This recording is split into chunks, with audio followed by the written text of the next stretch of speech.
But I tell you, if you have a problem figuring out whether you're for me or Trump, then you ain't black. It don't have nothing to do with Trump. Chapter 15.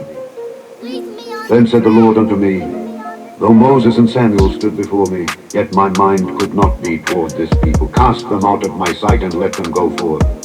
And it shall come to pass, if they say unto thee, Whither shall we go forth? Then thou shalt tell them, Thus saith the Lord, Such as are for death, to death, and such as are for the sword, to the sword, and such as are for the famine, to the famine, and such as are for the captivity, to the captivity.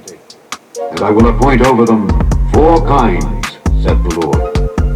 The sword to slay, and the dogs to tear, and the fowls of the heaven and the beasts of the earth to devour and destroy. And I will cause them to be removed into all kingdoms of the earth, because of Manasseh the son of Hezekiah king of Judah, for that which he did in Jerusalem. For who shall have pity upon thee, O Jerusalem? Or who shall bemoan thee? Or who shall go aside to ask how thou doest? Thou hast forsaken me, saith the Lord. Thou art gone backward. And he gonna keep punishing us and taking our people if I don't repent. Therefore will I stretch out my hand against thee and destroy thee. I am weary with repenting. And I will fan them with a fan in the gates of the land. I will bereave them of children. I will destroy my people, since they return not from their ways. Their widows are increased to me above the sand of the seas. I have brought upon them against the mother of the young men a spoiler at noonday. I have caused him to fall upon it suddenly, and terrors upon the city. She that hath borne 7 languisheth. She hath given up the ghost. Her son is gone down while it was yet day. She hath been ashamed and confounded, and the residue of them will I deliver to the sword before their enemies, saith the Lord. Alright? I'm telling you, man, we be a judge. By forces that's not of this earth, man. Woe is me, my mother, that thou hast borne me a man of strife and a man of contention to the whole earth.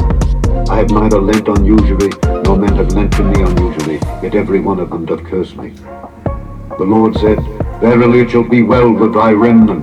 Verily I will cause the enemy to entreat thee well in the time of evil and in the time of affliction. Shall iron break the northern iron and the steel? Thy substance and thy treasures will I give to the spoil without price, and that for all thy sins, even in all thy borders. And I will make thee to pass with thine enemies into a land which thou knowest not, for a fire is kindled in mine anger, which shall burn upon you. O Lord, thou knowest. Remember me and visit me, and revenge me of my persecutors. Take me not away in my long suffering. Know that for thy sake I have suffered rebuke. Thy words were found, and I did eat them, and thy word was unto me the joy and rejoicing of mine heart, for I am called by thy name, O Lord God of hosts. I sat not in the assembly of the mockers, nor rejoiced. I sat alone, because of thy hand, for thou hast filled me with indignation. Why is my pain perpetual, and my wound incurable, which refuseth to be healed? Wilt thou be altogether unto me as a liar, and as waters that fail? Therefore thus saith the Lord, If thou return, then will I bring thee again, and thou shalt stand before me. And if thou take forth the precious from the vial, thou shalt be as my mouth. Let them return unto thee, but return not thou unto them. And I will make thee unto this people a fenced brazen wall, and they shall fight against thee, but they shall not prevail against thee. For I am with thee to save thee and to deliver thee, saith the Lord. And I will deliver thee out of the hand of the wicked, and I will redeem thee out of the hand of the terrible.